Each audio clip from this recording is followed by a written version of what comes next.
Very good morning to all our dear listeners and viewers. Welcome to yet another episode of Acfim Talks. Today, the 21st of October 2022. Your host, Felix Kafuma, and today we discuss billions lost in ghost health workers, billions lost in ghost health centers in Uganda. And we are interrogating whether it's a case of betrayal by the political leadership. But before we get this off the ground, like it's usually my habit, I use this time to invite everybody who is just joining us to be part of this conversation every Friday, proudly brought to you by Alliance for Finance Monitoring, the political finance watchdog, and we are live on Twitter, we are live on Facebook, we are also live on YouTube. Below the screen, you'll be able to see the handles and be part of these very interesting conversations. Every Friday, we do this round of. And today, like I said, I'm joined by two distinguished gentlemen to make case and discuss this very interesting topic that was reported earlier in the week, but seems to have been swept under the carpet by other competing priorities within the media space. But like we are usually, we pick these things up, run with them, and make sure that the public gets to know the thing behind the thing. And today we are discussing a report by the government of Uganda on daily a newspaper called The New Vision, which revealed early this week, to be specific, it was Monday 17th, October 2022, that the government had lost over Uganda shillings 50 billion to ghost health centers across the country in the last 5 years. Of course, this followed investigations by the State House Health Monitoring Unit that has so far unearthed 26 ghost health centers in Ntungamo district alone. And Ntungamo district is what you can refer to as the first district for many reasons, but mainly because this is where the president and the first lady hail from, and you would expect that things in that part of the country are managed better. Of course, this is not the first time the health sector is under spotlight for syndicated corruption.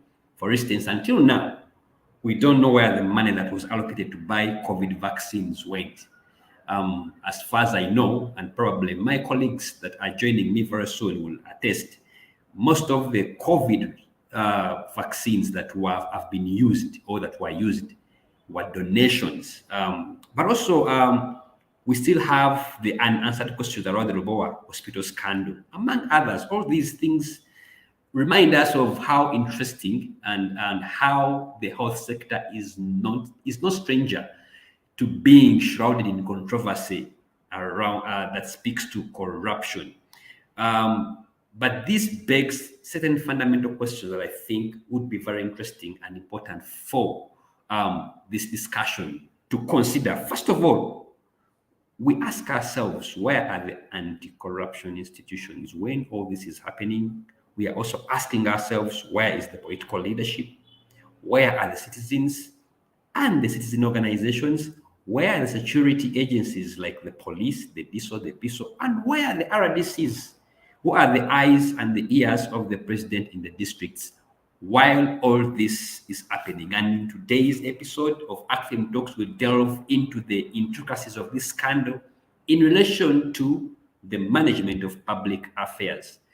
Gentlemen, welcome to Acfim Talks, and I'm going to introduce my first panelist, who is a regular, Henry Muguzi, who is the Executive Director of Alliance for Finance Monitoring, Acfim. He's also a political finance and a non-corruption expert. Henry, you are welcome to Acfim Talks.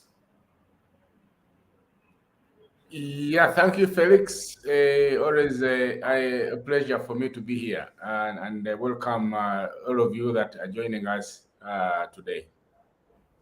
Thank you so much, Henry, for always making the time. Our second panelist is Marlon Agaba, who is the current Executive Director for Anti-Corruption Coalition Uganda, an outfit that fights corruption He's also a governance and an accountability expert. And Marlon, it's always a pleasure to have Anti-Corruption Coalition Uganda in such spaces discussing issues of national importance. You're most welcome, Marlon Agap. Thanks very much, Felix and the team at Acfim for having me on this maiden appearance on Acfim Talk. So I'm glad to be here and look forward to the discussion. Definitely, and we also look forward to having you more than once, especially because I think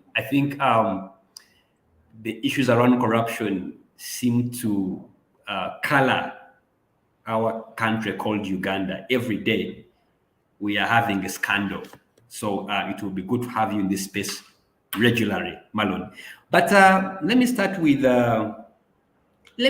you, actually, Marlon. In reality, this is just one of the many scandals that we've gotten accustomed to. My colleague Henry keeps joking that probably the regime has made it a habit to bombard us with scandal after scandal, so that we get so used. But what do you make of this one? Because this one is unique in many ways. As we move along, I'll show you why it is unique in many ways. But what do you make of a scandal that seems to be swept under the carpet for now, but when you unpack it, you ask yourself many questions.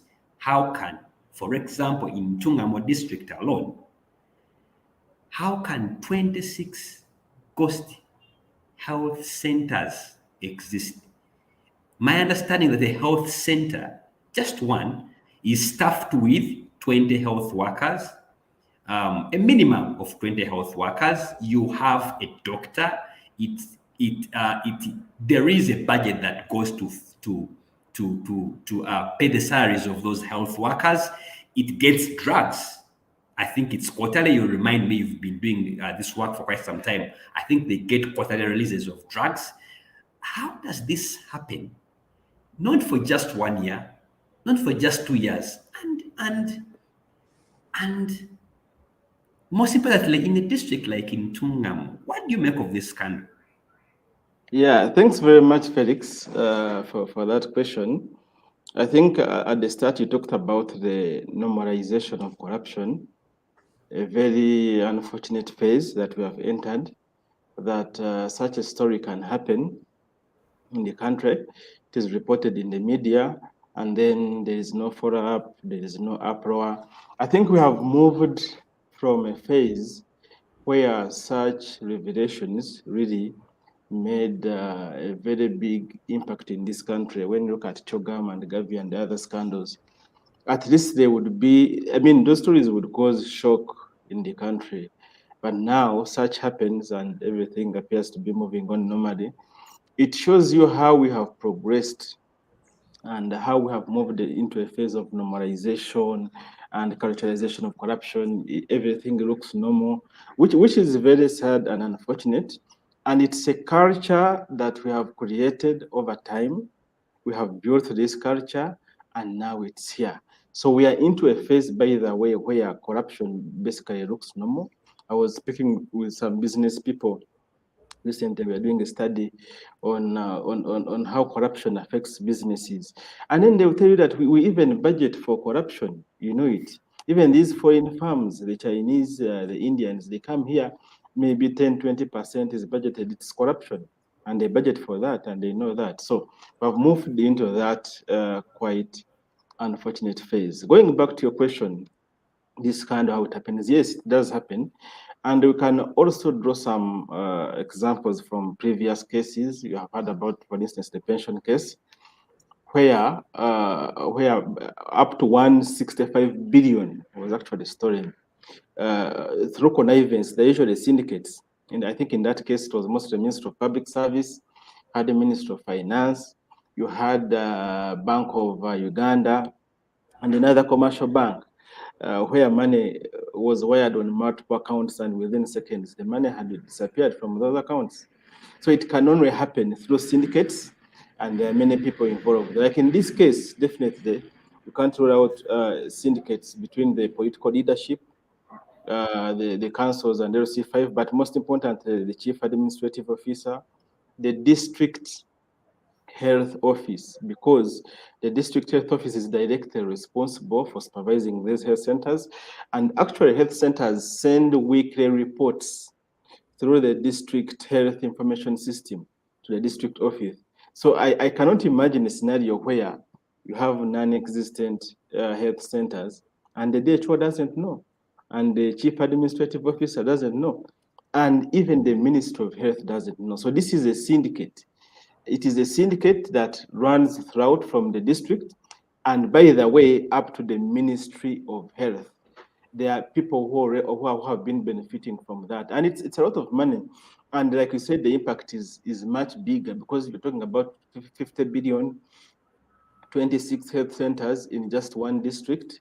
But there are other districts that are having similar challenges. Recently, we are in a patch where the leadership, the COW and the human resource, wired salaries in excess of what public servants should be receiving, and the government lost around 2 billion.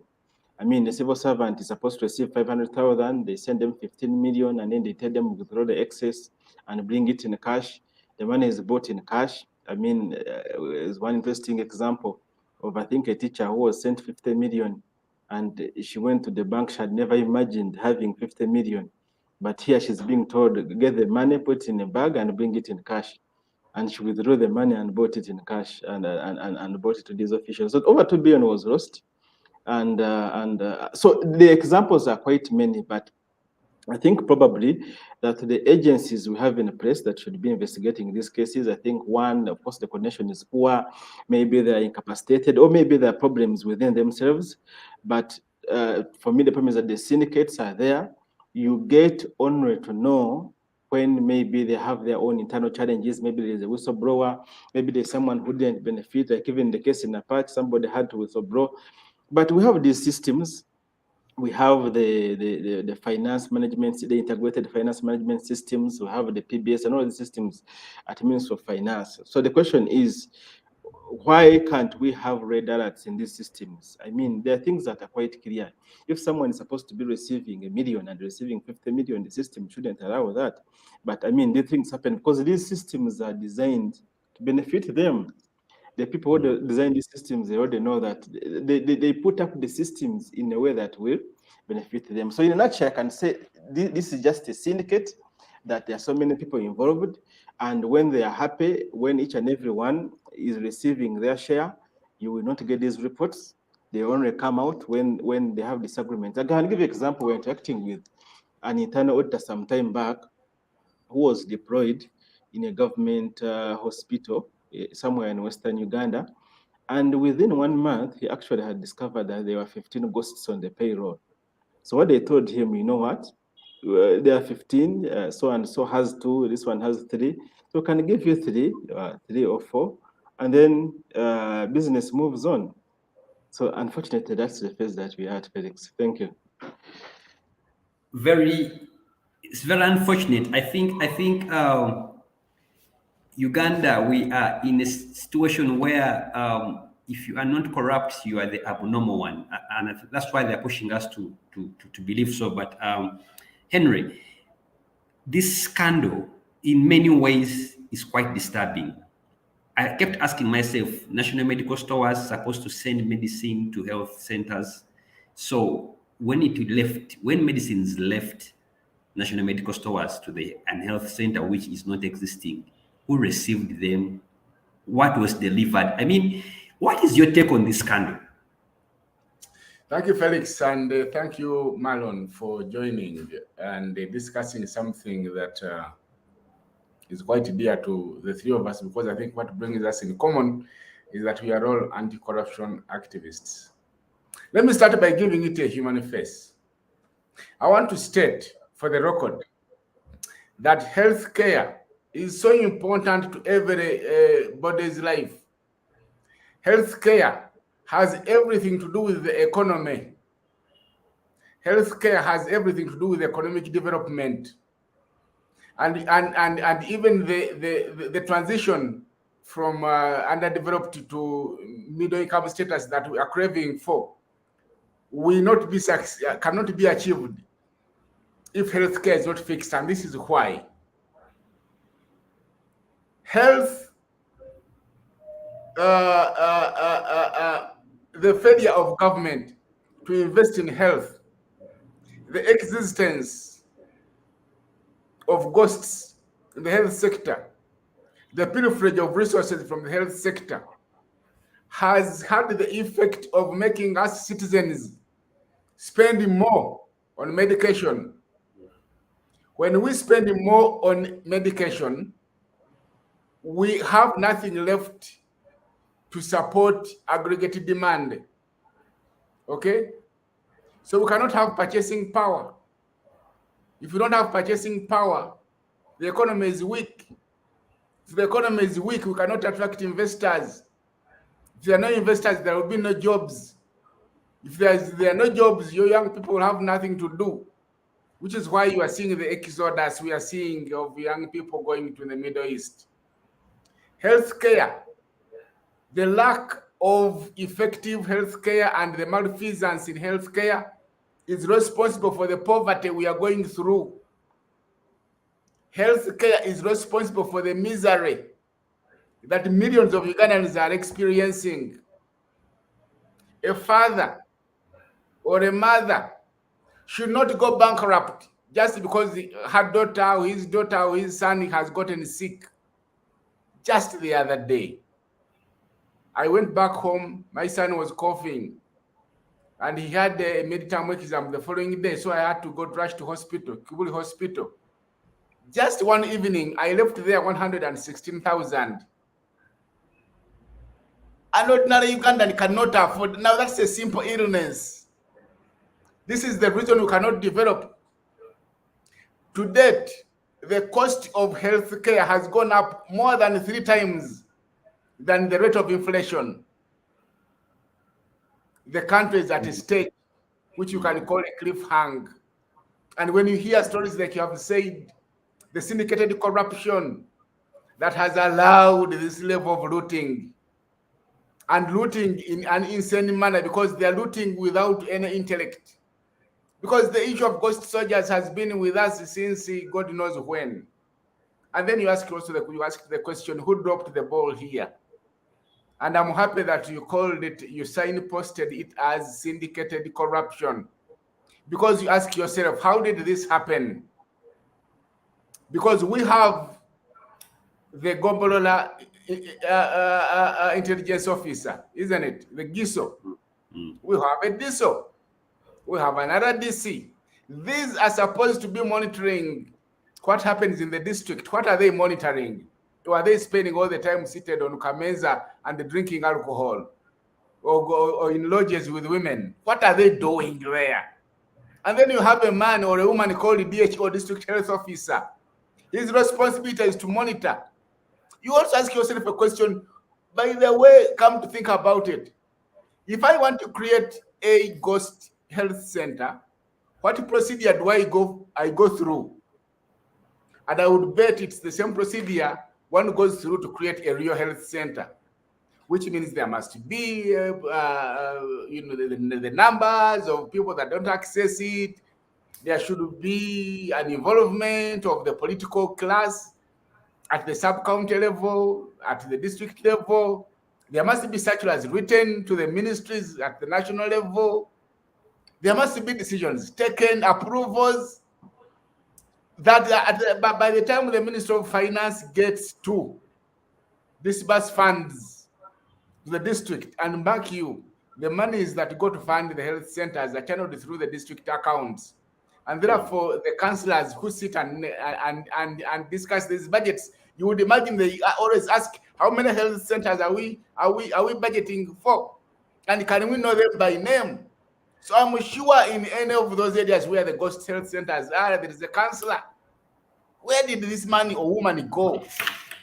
So we are facing betrayal by the political class. The political class, the people, the men and women who have voted for have let us down.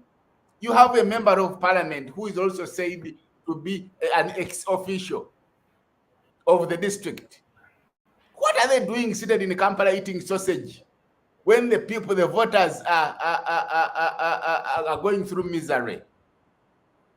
And then you have a man on top called the president. We have voted for him and calls himself fountain of honor. At his disposal is an array of intelligence information. Those who give you half-baked intelligence information that NGOs are your enemies, why are they not telling you about these ghosts? And then the bigger question you have to ask Felix and Marlon. When you read this article, it came out on Monday, right? Today is Friday. In any sane government, the minister responsible should already have come out and made a statement. Do they even have public relations officers, these ones? Jen Ruth Acheng should already have pronounced himself, because the shame is that it's the State House, investigation unit, healthy monitoring unit, which is supposed to be reporting directly to the president. This unit, which assumably is next to the president, fails to report. Or have they not failed to report, but maybe they've reported and the president has not acted? And then they have chosen to go to not any other newspaper, but the government newspaper, the New Vision, and blown the whistle. I thought they should be taking action, not blowing the whistle. What is stopping them from taking this action? What do they know that we don't know? And if this is happening in Ntungambo, the district where the president and the first lady come from, what is happening in other districts which are not so privy to these things? So I think this is the tip of the iceberg. I am bewildered. Everything should be shocked. But even more bewildering is the silence of the good men and women in this country. Because, of course, as you know, Felix, our good friend Edmund Burke, at one time said that all that is needed for evil to triumph in society is for a few good men and women to do nothing. Why are they doing nothing? So these are questions and concerns we must have and share. This is a time we are saying we should actually put questions. Yesterday, even the other day, I saw people going around, come stand again to do what? To give us more of Ntungambo? And if you cannot superintend and take action on your home district, will you take action on my own Chotena district? So I think the political leadership has let us down, and we need to exert accountability and ask serious questions to these men and women whom we are paying to sustain in political office. Back to you, Felix. Thank you so much. Indeed, we are trying to make sense of this scandal in the effect that could we have been betrayed by the political leadership? And that brings me to the next question, because for me, Marlon, for instance, for me, help me demystify or make sense of the fact that this kind of happens in Ntungamo, where you have the fountain of honor, the commander-in-chief.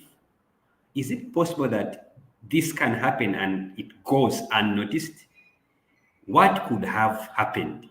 What could have gone wrong? I understand he is privy to almost all forms of information. Can this happen back home in the backyard and he doesn't know? Yeah, thanks very much, Felix.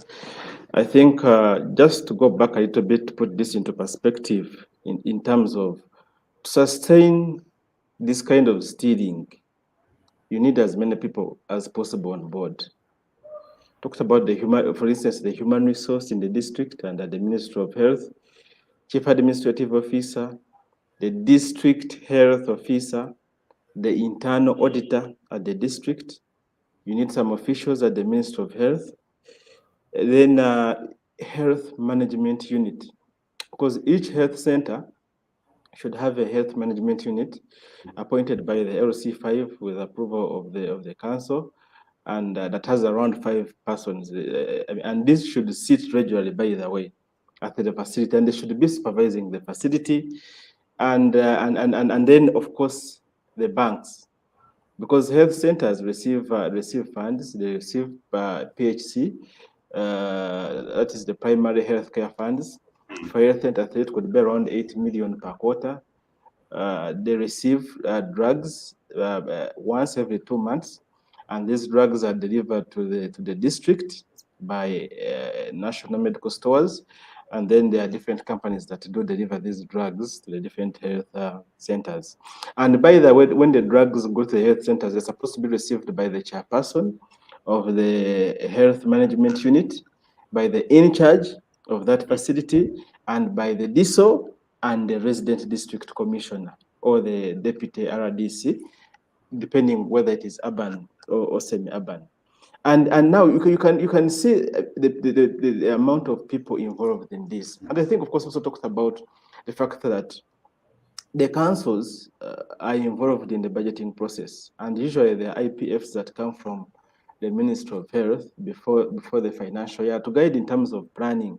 And then, of course, these are tied to health centers. It's very clear the number of health centers and then how much money is being given to them to guide in terms of planning. So there is no way this can really happen and people cannot know about it, except if it is just a syndicate and there are so many people in it benefiting from it. Going back to the question you asked, how this can happen in a district where the president comes from. By the way, there are a few districts in this country that are quite interesting. Ntungamo being one of them, and the other one being Chilhura. Because you may not know who the DHO is. They can just make one phone call and everything changes. I read this story. The people have been arrested. They have arrested the in charge of some of those facilities. I haven't seen the DHO being arrested. I haven't seen the car being arrested. I haven't seen any other person being arrested. So the question is why? And like I said, it goes back that in Ntungamo, we never know. It could be a cousin, it could be a distant relative, it could be somebody who supported the liberation. It could be anywhere. So even when you are State House Health Monitoring Unit, you need to tread quite carefully, because you may not know whom you are dealing with. I have an interesting example of an officer who received a call from somewhere. He was the in charge of one of the police stations in Ntungamo. So he received a call, and which of course orders were not legal orders, were not lawful orders, and he decided to ignore them. He spent like 5 years on Katebe.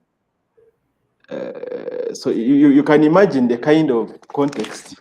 So this, like you said, there is no way this can happen, and the president doesn't know. The president knows what is going on. He knows the magnitude, but I think he has reached a level where I would say whether he's a prisoner or basically he's limited in terms of what he can do. And I think he has put himself in that situation. If he wanted to do something, he can do it. But I think he's in that situation where he knows, because he has been on several occasions saying that I know who the corrupt are, I know who the thieves are, the State House and Corruption Unit, this health monitoring unit has the DSOs. All these people report to him. He's the #1 recipient of intelligence information in this country. And I would presume he's probably the most informed person in this country. So he knows what is going on. He knows the magnitude, but I think he has deliberately left it the way it is.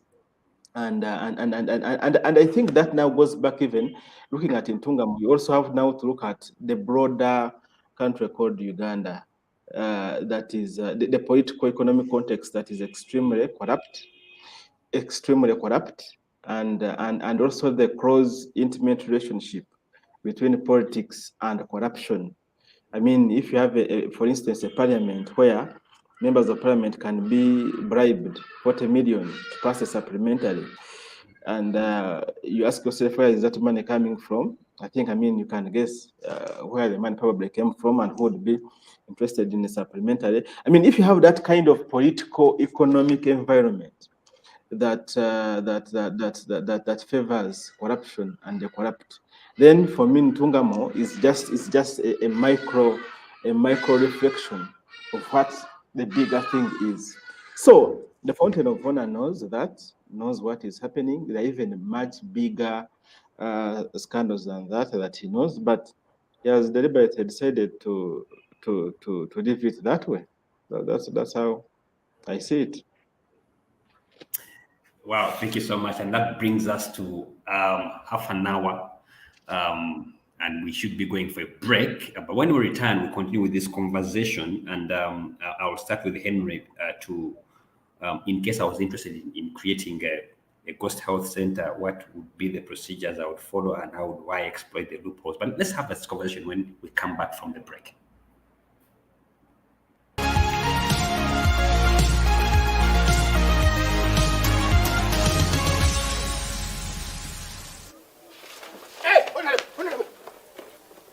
Hey, Why are you running? that sounds so crap. When are you leaving my house? I think just give me 1 month. Huh? Just 1 month. I strategize and when I'm able to relocate my family. Right. I have given you more than enough time. Oh. So your problem is relocating your family. No, I need to relocate them, but also, of course, more time. That The can idea be- is that can give be me more handled. time. That should be enough to settle you down. Anyway, thank you. What is he doing in my home? I own this place now. Madam, you have 3 days to vacate. What is the meaning of this, Nathan? I'm sorry, Beatrice. I've sold this house. Without my consent? I'll fight this madness. No, Beatrice, please. Beatrice, please, Beatrice. That man is very connected. He's very powerful. Please do. Let's not go there. Besides, he has given me a check. We can start from here. We can really start from here. But why? Why would you do such a thing? Beatrice, I had politics, campaigns. I needed a lot of money to remain in the race. You borrowed money from this money lender to run campaigns? Didn't I warn you from taking such a move?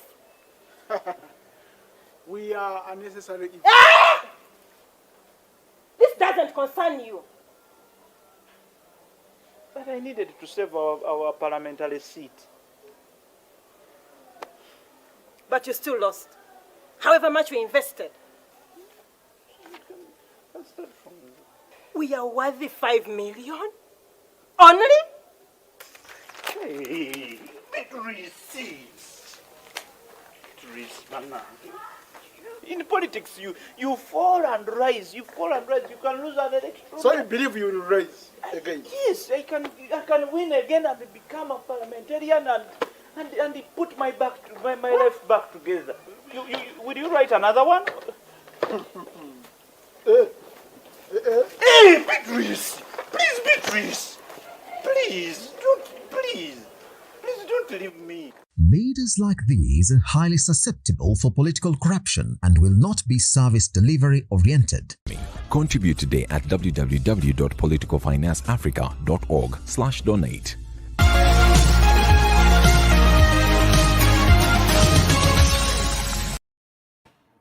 You are still watching Acfim Talks, and we are discussing the scandal that involves billions lost in ghost health centers. And I'm joined in this discussion, by Marlon Agaba, who is the Executive Director of Anti-Corruption Coalition Uganda, and also with me I have Henry Mguzi, who is the Executive Director of Alliance for Finance Monitoring, helping to break down this case, the implications and the far-reaching implications of this kind of scandal, and what does it mean to the public administration. Before we went for a break, Marlon was trying to clearly kind of like dress canon who should be held culpable, accountable in this case. And I think Henry will probably pick it up from there in case if you want to weigh in on, if I was to arrest, let's assume I'm IGG, I'm Betty Kamia. If I was to arrest, probably, and I've been given a drone, the much feared drone, who should be in that drone when it comes to such a scandal. But also, as you answer that question, if I wanted to create a ghost health center, what loopholes would I ideally exploit? Thank you very much. Of course, the drone would be too small for if you're going to arrest these fellows. But allow me to start by picking it up from where Marlon left it. Marlon spoke about the lack of political will at the top of the tree where the president sits. And it's clear the president knows what is happening, but doesn't want to touch the thieves, the men and women that have looted this country for the longest time. Which is why, if you will recall, when the current IGG proposed to conduct lifestyle audits, it was the very head of state that warned they had to go slow. Now, you'd recall at one time the head of state inadvertently appointed a young man in the names of Peter Ogwang as the Minister of Economic Monitoring. Peter Ogwang hit the ground running, and he knew from wherever he had been that one of the best ways to deal with corruption is to introduce sunlight. And therefore, he spent quite a sizable chunk of his first months going around the country and exposing the magnitude of corruption. And of course, the more he exposed us, the more we got to know that the regime in place has been giving us a raw deal and have done nothing against corruption, perhaps even supported it. What happened out thereafter? A cabinet reshuffle. The very active Peter Ogwang is replaced by a lady whom I will describe as mere furniture, because she's just seated there. You appointed the Minister of Economic Monitoring, and you are taking over from a very vibrant Peter Ogwang. You are just seated there as furniture. She's furniture. Well, as a matter of fact, I don't even remember her name. Perhaps you do, you remind me. Now, you spoke about, it's as if she was told to go there and do nothing. And nothing she's doing. That's what. So about who you should arrest, you get to see that this was very syndicated because it has the private sector in it, it has the political class in it, it has the technocracy. The technocracy at the sub-county level is in it, the technocracy at the district level is in it, the technocracy in the ministries of health, the Ministry of Local Government, the Ministry of Finance is in it. And of course, the minister as well, because that one should be the one to take accountability, take responsibility for all these things. But let's also question the banks. Who opened up these banks, the accounts? If what Marlon has been sharing is to go by, where a teacher whose normal salary has always been less than $1 million, and suddenly 50 million hits her account, you as the bank manager, are you not required to conduct something called Know Your Customer, KYC? Isn't this a red flag? How many banks raised this?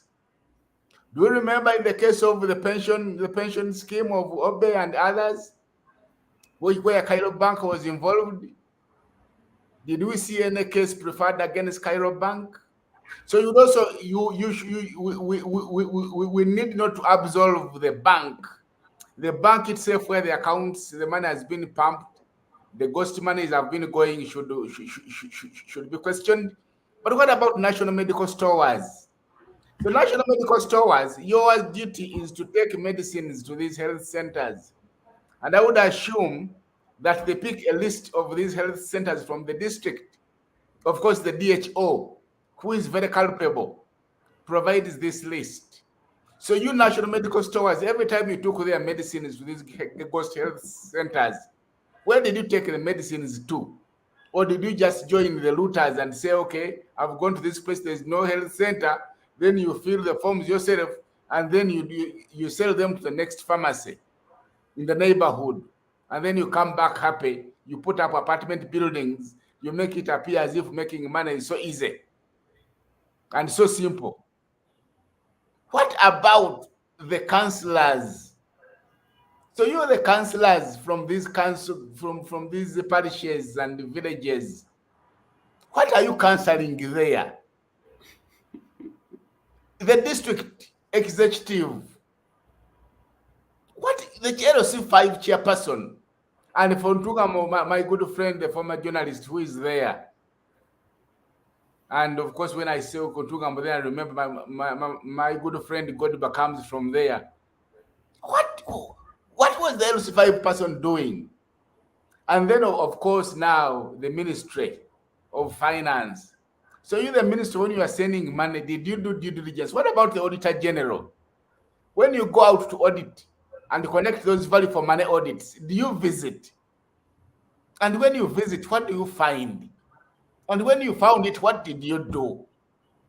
Of course, we know now that you kept quiet. Now, what about the police? You, the police, we've been, we hear you know, before this scandal was blown, what were you doing? Because you're supposed to have detectives that are in contact with the community.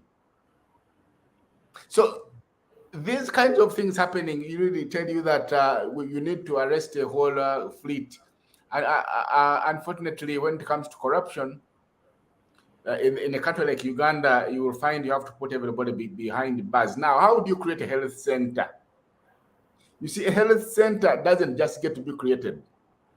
A health center cannot be created just by a pen, by two men and women, or a group of them sitting in an office and determining let there be health center. There is a procedure that must be audited, that must be also audited. And there are levels of approval. The district should have discussed and passed a resolution that yes, we need to create, because we are talking health center 4s. Health center 4 is the highest health center before the district referral, regional referral. So its creation must be a creature of the district council. There must be a minute. So who tabled this motion? Who approved it? Can we check?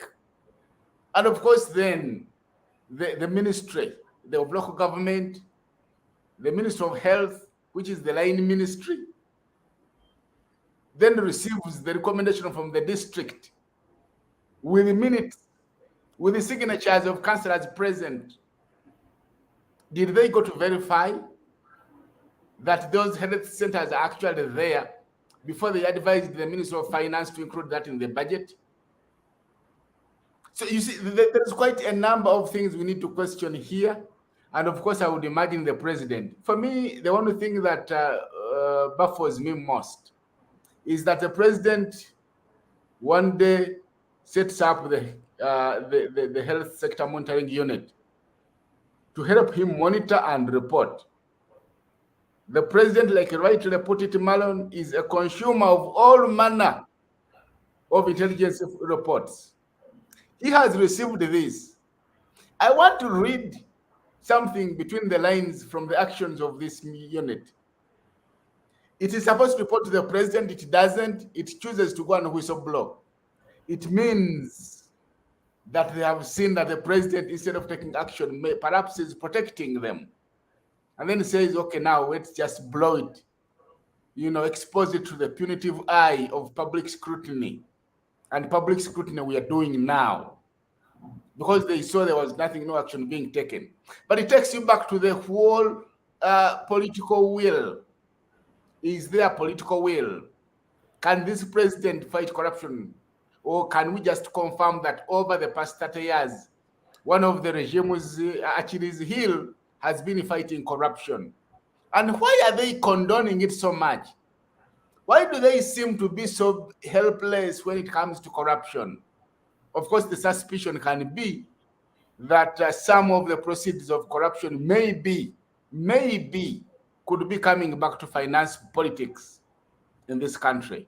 So there are quite a number of things, and in situations like this, I think it is citizens that must rise and bring pressure to bear on the men and women who have elected into political office to take action and be accountable and stand up to be counted, because we can no longer be able to even imagine we can transit into lower middle income status without fixing health. The reason we are poor is because of poor health. The reason we cannot achieve it is poor health. Health has everything to do with the economy, has everything to do with the transition to middle income status. Back to you, Felix. Thank you so much, Henry. Indeed, like you rightly put it, a drone would not be enough to carry the culprits involved in this syndicated scandal.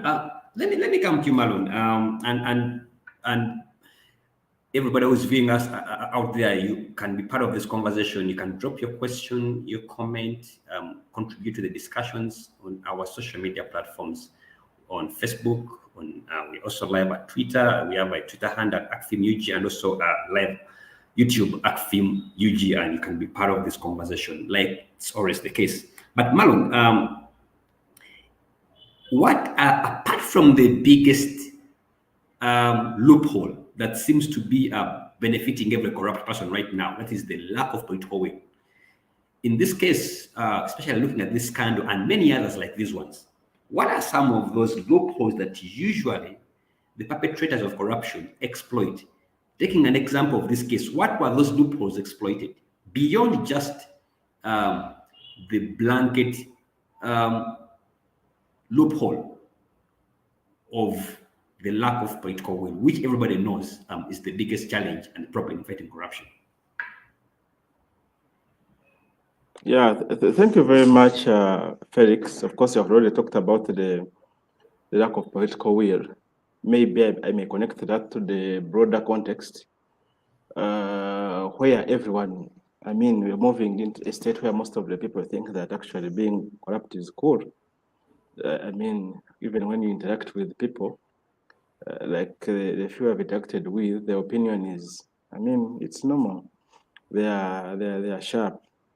I mean, but so even these agencies of state that we have that should ideally be exposing are not doing their work quite well. I think it is Henry who talked about the Office of the Auditor General that should be doing audit on these institutions, but they have their own challenges. I think one of them being that they are quite overwhelmed by the mandate, because I think the Auditor General has to audit over 1,000 institutions of government. And in those 1,000, you have like Ministry of Health, for instance. You have all these district local governments. And then even within the local governments, you have the lower local governments. Then you have the schools, then you have the health centers. It is a big mandate, but that doesn't take away the fact that there are weaknesses still within these institutions. Like for instance, the Office of the Auditor General, information we get is that, of course, one, they themselves have been compromised in most cases, and they end up being a problem, especially when they have stayed in a particular region for a very long time. You know, the problem comes when people are together, they are not changed, and they form a kind of syndicate or cocoon where they know each other. That becomes a very big problem. I mean, you shouldn't be having one auditor auditing in a region, for instance, and auditing, let's say, 7 districts for over 5-7 years. There will be a problem there. And that problem also reflects with the Office of the Internal Auditor. No, there's supposed to be an internal auditor assigned to these institutions by the Ministry of Finance and the Internal Auditor's Office. The problem is that when these internal auditors go there, who are supposed to be, by the way, external from that system, is that they get fused with the system. They develop friends, they become friends, so they become part of the problem, they become a part of the system. And when you also look at these other arms at the local government level, there is so much fusion with politics. When you look at, for instance, the Public Accounts Committee, that should ideally be following up these issues. You find that one, they're appointed by politicians, so they're either people who have failed politically and are being rewarded. Then two, you find they have to get their money from the district councils. So of course, the cow has to raise the money. And if the cow knows that there's something they're investigating that doesn't like, then the money will not be there. They spend an entire without sitting. So effectively, they're curtailed and they're not doing their work. But also the other investigating arms, the IGG and what, they have their own weaknesses. The response is very, very quite poor to the requests that are being sent to them. So you find a state where these officials think that they can engage in this kind of corruption, and they are virtually untouchable. You find the demigods, find someone is an accountant in health center, find someone in Nan's office and tell you, I will not do that. I mean, because they have godfathers here and there, they think that they can use those offices for their own personal gain, and it is really, really frustrating. So we have all of these different, the anti-corruption court, IGG, they're mostly here in the central level. I saw today there was a report that saying that the most corrupt district is Kampala, Wakiso, but I don't believe that. There are so many districts of country that have so many problems and nobody is going there. Most of these agencies are concentrating their work here. And going back to this particular case we're talking about, the health centers.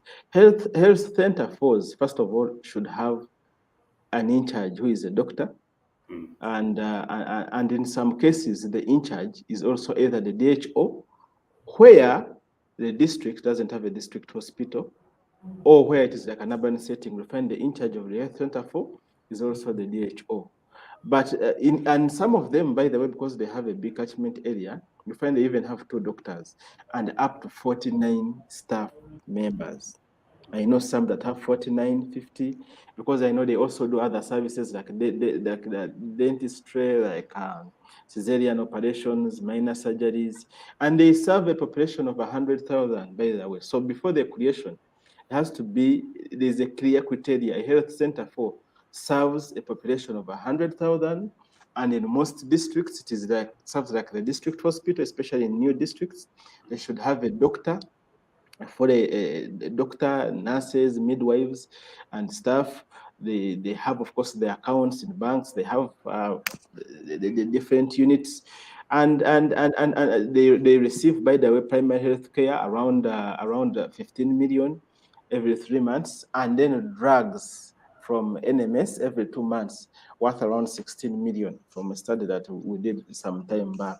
So, and then also not forgetting that we also have development partners supporting these health centers. For instance, we say it has been doing a lot of work. We have the, what is it called? The results-based management, something that is supporting so many centers. And you'd think that these development partners would ideally also be doing that kind of work, knowing these things are there. But I mean, it all comes a maze. It's like a maze of people with the same interests to rip off, I mean, to just steal from this country. So, like I said, the political environment is favorable for the corrupt. The agencies were put in place. They are not doing their work quite well. The internal audit mechanisms have their own challenges, like I've said. When it comes to prosecution, very few are prosecuted. You are here arresting the in charge of a health center 3, leaving the DHO and cow. You just take the small people, the easy targets that you feel they can easily be caught, and then there's nothing will happen, and you are prosecuting those ones. Then recoveries are quite low. I recently saw the IGG making a lot of noise about recoveries, that they have recovered 2 billion. And the same IGG says that we lose 9 trillion annually to corruption. And then you recover 10 billion, you are all over the media saying we have made recoveries. That is not even 0.5% of the money that is stolen. So, and remember, the incentive is the money they are getting out of it. The incentive is the money. Once you don't take away the incentive, then you are not effective when it comes to fighting corruption. So there are so many things that are just in favor of these thieves. And to me, it is really an issue of the leadership. If we had commitment, very clear political commitment, not just rhetoric, not just words, but clear commitment in terms of words, some of these things would just even change in case the political leadership changed. Changed in terms of their mindsets, in terms of their focus, and in terms of the commitment to fight corruption. Most of the things will definitely change with time. Thank you so much, Marlon. We have about 5 minutes before we bring this to a close. I hope Henry is still on call, because I want to bring in Henry here. But as Henry comes back on call, just Henry, just for information purposes, the current state minister for economic monitoring is she's a former RDC of Apache. It's a lady called Beatrice Akelo. I'm so sure many people don't know her. Yeah, but just for information. Yeah, but as we come to a close, Henry, where do we go from here now in terms of fighting corruption on generally, where do we go from here? Marlon has partly touched what should be done, but decisively, if you had 100 days as the head of the state, how would you deal with this problem of corruption in Uganda?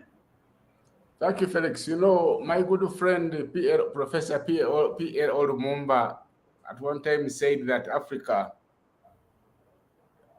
should have no room for excuses, because all the challenges it is grappling with have been experienced by the developed North. And all we have to do is to draw lessons. Now, one of the lessons we can draw on how they have been able to tame the very rapacious men and women that feast on public resources is to make sure that there are consequences. If I was president today, I would make sure that there are heads rolling. I would make sure that the person at the top of the sector, who is the minister, takes responsibility. They owe us an apology, but heads must roll. Everybody that dropped the ball must be held to account, so that it can transpire, can be seen to transpire out publicly that there are consequences for creating ghosts and causing financial loss, especially when it comes to the health sector. And also the realization that we will be deluding ourselves, that we can get ourselves into middle-income status. I saw my brother Amos Ugolo the other time saying, "Oh, we have achieved, the figures are there, blah, blah." My brother, until we have fixed health, we cannot have the economy right. So I think we need to see consequences. We want to see prosecutions. We want to see a refund of the amounts of money that have stolen, these figures they are giving. But also want to see the government combing up the other districts, because this must be a tip of the iceberg. This is what we want to see. Thank you, Felix. Thank you so much. And Marlon, your parting shots as we bring this to a close. Yeah, thank you very much, Felix and Henry, for this discussion. I think it's a discussion we need to keep taking forward. But to me, as a part, of course, even as actors within civil society, I think all the developments recently haven't been so good. They're all geared at silencing voices. I mean, through cutting of funding, through draconian laws that are coming up, computer misuse, data privacy, and what. So you said there is a deliberate attempt to silence people who speak on these issues. And to me, that also points to the whole fact that the political will, to fight corruption is not there currently. And of course, where the will really is not there, then nothing much can be done in relation to reducing corruption. Because an ideal setting, like Henry has said, lock up the people, make recoveries. Some countries even have what they call civil forfeiture. I mean, if you are a public servant, you have assets that you cannot sufficiently explain how you acquire them, then you forfeit them to the state. As simple as that. Because then people are they are sharp, they they will steal, but they have no trail. So, I mean, if you have the political will, you lock up all the corrupt, make recoveries, it can make a whole big difference, and just the rhetoric we are seeing here and there. So to me, as citizens, of course, and civil society, there is where we can go, and we are trying our best. But in terms of changing the whole context in this country, and I think several things that we need to do quite well that probably are not doing right now. So thank you, Felix and Henry. Thank you so much. And that brings us to a close. We were discussing the billions lost in ghost health centers in Uganda, a case study of Ntungamo, and we were arguing that could this be a case of betrayal by the political leadership. And I was joined by Marlon Agaba, who is the current executive director of Anti-Corruption Coalition Uganda, ACU, and also with me I had Henry Muguzi, who is the executive director of Alliance for Finance Monitoring. I, your host, Felix Kafuma, remain until next week, same time, same place. Bye-bye, take care, and God bless.